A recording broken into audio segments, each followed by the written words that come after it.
So the Wholesome Direct just aired, and if you don't know what the Wholesome Direct is, this is a thing that I think it was the 5th anniversary, so it started in 2020, where the organizers aim to highlight a bunch of chill, cozy, wholesome games that are made by all kinds of studios, but I feel like it mainly leans towards more indie studios, which is amazing. So I just watched it, and it's always about an hour long, and there's lots of games highlighted there. I just want to take a moment to say how much I appreciate indie games. They really bring a lot of uniqueness and variety, creativity to cozy gaming and just gaming in general. So I'm just really happy indie game devs exist, and I just always want to support them. The aim of this video is to highlight the games that I am mainly really intrigued by, that just caught my attention, that I'm really excited to check out at some point. So I'm not gonna go through all of the games that were listed in the Wholesome Direct, because you might as well just watch the Wholesome Direct then. I don't know, just want to kind of like just go through the games that I like. However, that doesn't mean that there are games that are on that list that are not on my list, that they aren't great or anything. I am just the type of cozy, wholesome gamer that I really like simulation, management, RPG, like the farming stuff, you know, I like all of that mostly. I don't love puzzle games personally. I don't like platformers. That's why games like that are typically not really included in my recommendations, but of course that doesn't mean those games aren't good or not worthy to check out or whatever. So definitely, if you like those types of games, I would still highly recommend to check out the website of wholesomegames.com, because they have all of the games listed that they featured this time around, and you can just check it out for yourself and wishlist it all on Steam. It basically is all gonna release this year. Either it's already out or it will release this year. I specifically chose games that said that they would release in 2025, because then we have a bit more of a expected time frame, and then some of these have specifically stated that they will release for consoles such as Nintendo Switch as well. I don't really think I saw a lot of like will release on Switch too, so I think a lot of these will just release for the original Switch, and then we'll have to see if you can also play them on the Switch too. So obviously we have to start off with a banger that I'm already so excited for. I think I might have already talked about this in previous videos as well, but that is Story of Seasons Grand Bazaar, which will release August 27th of this year. It will release on consoles such as Nintendo Switch as well as on PC and Steam. In my experience, these games always run really well on the Steam Deck as well, because they are aimed at consoles as well, so playing with a controller usually is no issue for me. The Sevier's Town's Bazaar was once one of the grandest in the world, drawing customers and peddlers from all four corners of the globe. These days though, the bazaar has more tumbleweeds than customers. It's up to you to turn its fortunes around. Raise animals, harvest crops, craft rare delicacies, then sell your wares at your very own stall in the bazaar. As the bazaar business grows, new goods and services will arrive, which you can use to improve your farm. I don't know if it's a remake, because it's saying inspired by, so it might be... what's the other word for it? I don't know, spiritual successor? No, that's not the right word.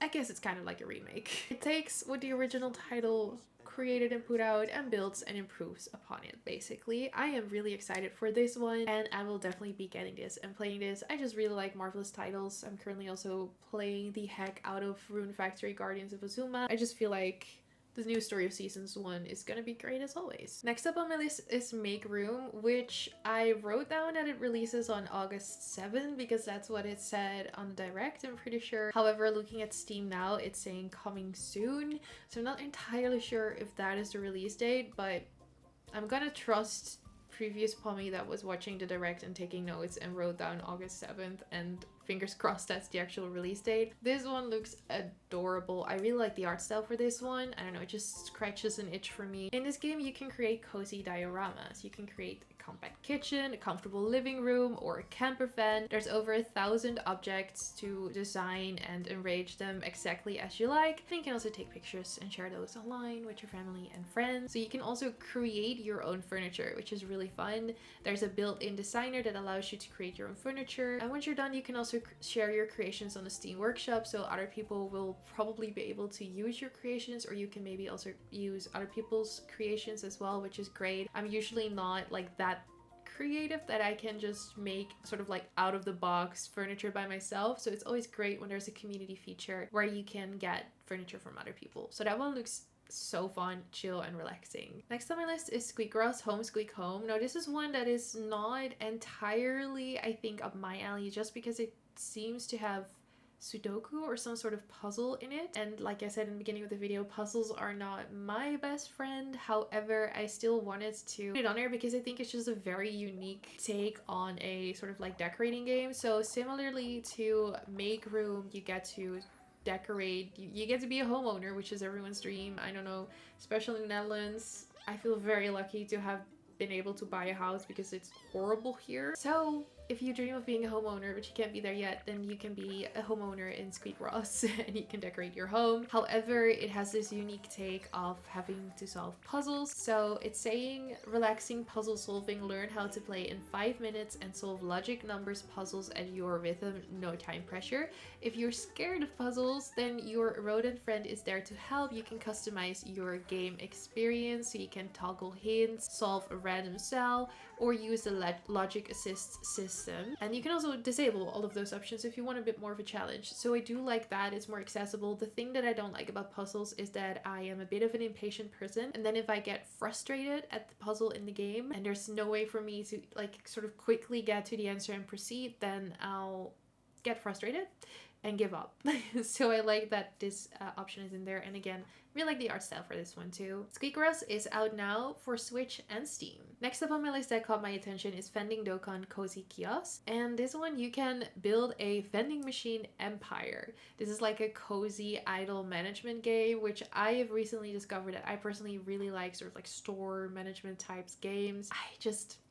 That works for me. Something in my brain just really likes that. So in this game, you get to place your vending machines in various spots around the city, design each location to match your style, and build a thriving business, whether you're playing actively or letting it run passively in the background while you work or play other things. You can make every spot shine by transforming ordinary street alleys into bustling hotspots and create destinations that the locals can vibe with. Decorate each vending location with various items, plants, and themes that attract more customers and boost sales.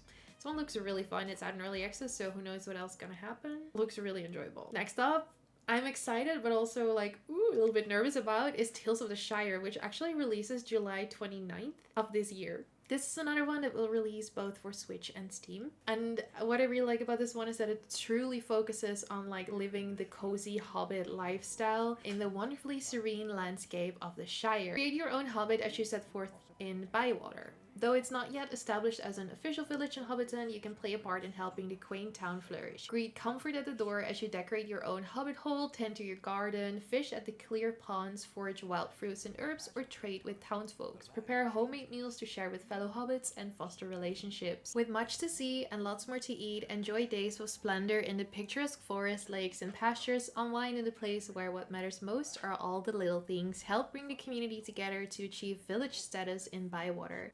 Experience delight in Tales of the Shire, a Lord of the Rings game. So yeah, I'm really excited now that I have the Nintendo Switch 2 and seeing how much of an improvement it is over the Switch 1 in the way that it runs games and performance wise. I'm really struggling these days on deciding whether I want to get games on Steam or on the Nintendo Switch. Now that I used to kind of default to the Steam Deck, especially for more smaller studio or like indie games, because I knew that there was a way bigger chance my Steam Deck would run better. But now that the Switch 2 is doing so well, at least mine is, I'm kind of tempted to get this on Switch and see how it runs, because I will forever be a Nintendo fangirl. But we'll see. Anyway, I'm kind of nervous because the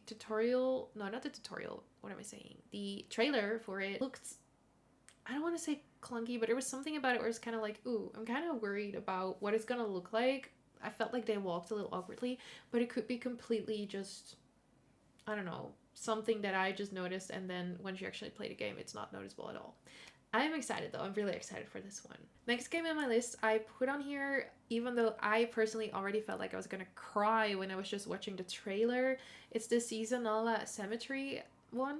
I hope I'm saying that right. I put it on here because I thought it was very interesting that it's free to play. I can add it to my Steam library right now. It's out now as well. And I just thought the concept was so unique. And this is one of those indie games where I like had to include it, even though I might feel I don't like being sad and I don't like playing sad games. That's a thing that I just have. That's my personal thing.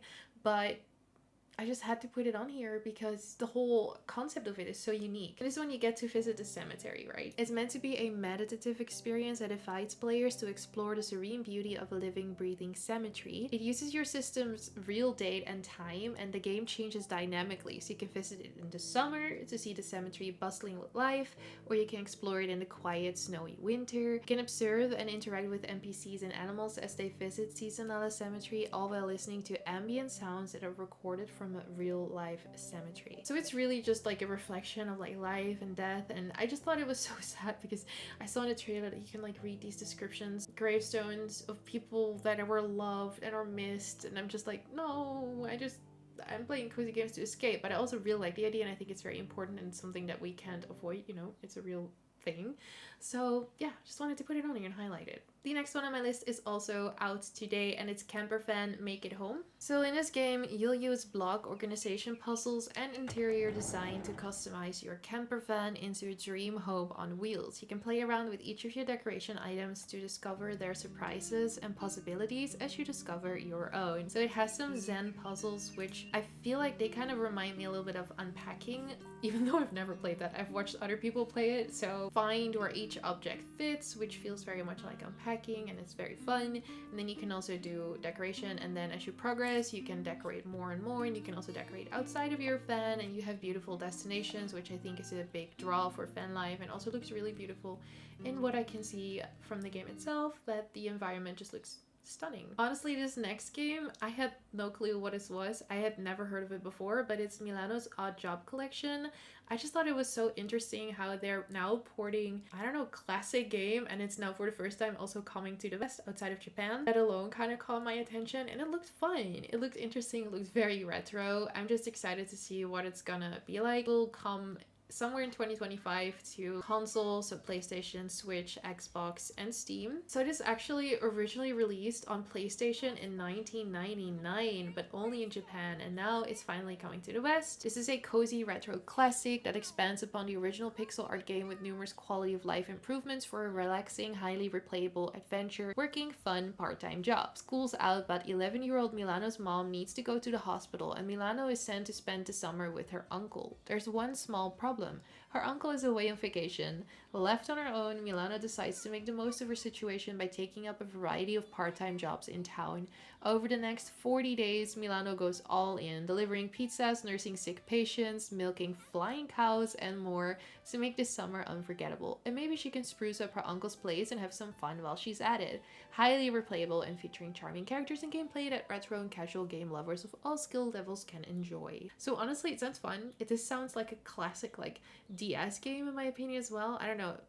I feel like I'm just gonna really enjoy it, and I want to check this one out for sure. Fireside Feelings is another one that is out today. Speaking of sad games, I tend to avoid them like the plague, like I said. Sometimes I feel like I should check them out. I still have to play Spiritfarer, so you know, take with that what you will. Anyway, this one is out today. It looks beautiful. I don't know, I really like the trailer for it. This is a mental wellness experience that promotes empathy, connection, and positivity among players. So grab a blanket, your favorite hoodie, and a nice beverage and come chat around the campfire. You can share your thoughts around a friendly fireside. You can share your thoughts on a range of topics, sometimes sweet, sometimes profound, to help create a rich and meaningful tapestry of thoughts and feelings that are personal and authentic. You can unlock objects to furnish your campfire and make it your place to stop and take a breath. You can share experiences, express your emotions, and be a part of a caring community. Conversations are not live, and there is no direct interaction with others. You can discover their thoughts at your own pace. Answers are moderated and filtered to ensure your safety. Content warnings can be set according to your preferences, so certain topics are avoided. I just feel like they really thought this through, and it seems like a very thoughtful game. I like that it focuses on mental health and wellness and empathy, and that you can sort of have real life interactions but at your own pace, so you're not confronted with something really heavy that you feel like pressure to answer to or whatever. I personally really like that. Oh, this next one I'm also really excited for. It's called Hotel Galactic. It reminded me kind of like Studio Ghibli, so that's why it immediately piqued my interest, sort of like the art style and this spirits used or sprites used, I don't know. Looks really interesting. So this is a cozy management game where you transform a rundown intergalactic hotel into a thriving tourist destination. It blends wholesome nostalgia with modern fairy tale magic, and it invites you into a lovingly crafted world inspired by classic anime pictures, which is Studio Ghibli, I think. Brought alive with stunning hand-painted visuals, which I love, and beautifully animated details. Whether you're in for uncovering heartfelt stories or diving into its rich sandbox gameplay, Hotel Galactic offers a magical journey that continues to grow long after the tale is told. And you are guided by the ghostly presence of your grandpa Gustav, so you'll uncover the mysteries of his tragic past and help him find peace. Torn between a love he once lost and a burning desire for vengeance, Gustav's story intertwines with your journey to rebuild the hotel into a thriving colony. But as you grow, the powerful Galactic Peace Corps watches your every move, ready to respond to your business practices and the choices you make. The path you take will shape the lives of your staff, guests, and Gustav himself, creating a tale of connection, growth, and redemption. But, you know, if that gets a little too heavy for you, there's also just a chill, more management sim aspects to it. I am really hyped for this one. Definitely will be getting it. Did I say when it releases? It releases on July 24th, so very, very soon too. Now, Discounty releases on August 21st. This one also just looks, I don't know, chill and fun. Can you tell I'm really into the management games lately? Also, I feel like this Wholesome Direct was just filled with quite a lot of management sims too.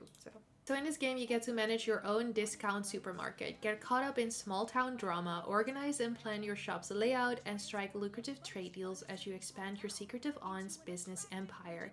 Selling more frozen fries will surely heal this broken community, right? Step into the quirky harbor town of Blomkest, where your aunt has entrusted you with managing its only supermarket. Design and organize your shop, manage stock levels, work the checkout, and strike trade deals. Build relationships with the charming locals and grow your business empire while navigating community dynamics. Use every tool at your disposal to expand your business.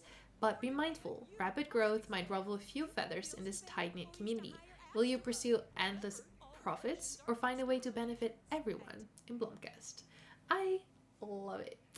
I don't know, it kind of sounds like maybe, I don't know, no, maybe not, but I don't know, I just kind of a little bit reminded of like Joja Mart in Stardew Valley, and if you were to kind of like be at the beginning of it and you hadn't like chosen the quote-unquote evil route yet, you can kind of like more maybe integrate a bit more with the community. I don't know, gives off vibes like that. Sounds super fun. These sort of like more city builders, city management, like not micro level management where you manage a shop, but more like the whole city builder stuff, can be kind of like hit or miss for me. I sometimes like them, sometimes I don't. But this one specifically stood out to me, the town to city one, which will release sometime this summer. I liked it for the aesthetic, to be honest. I think it looks really pretty. I like that you get to decorate a little bit more. You can break free of the grid in town to city, a cozy city builder that invites you to create a beautiful and bustling community. Freely place houses, shops, and amenities and natural elements to delight your residents and encourage new families to move in. As your population grows, so can your ambitions. Create multiple towns that can grow alone or thrive together, helping the whole region develop and prosper. In story or sandbox mode, you're free to build at your own pace, placing each flower bed with pixel precision, or prioritize growing your economy and developing your town into a thriving city. I like it. I used to love like Suit Tycoon and stuff, and it kind of reminds me of that a little bit and has a cute like cozy aesthetic, so I'm very keen to try this one out. The last one on my list was when they started to rapid fire the games, and I don't know, I get too overwhelmed and I can't keep up, and a lot of those were gonna release in 2026, but this one is still set to release in Q3 of 2025, which is why I wanted to include it, because it looked really fun. I like the art style for this one a lot. It's called Kuloniku Bowl Up.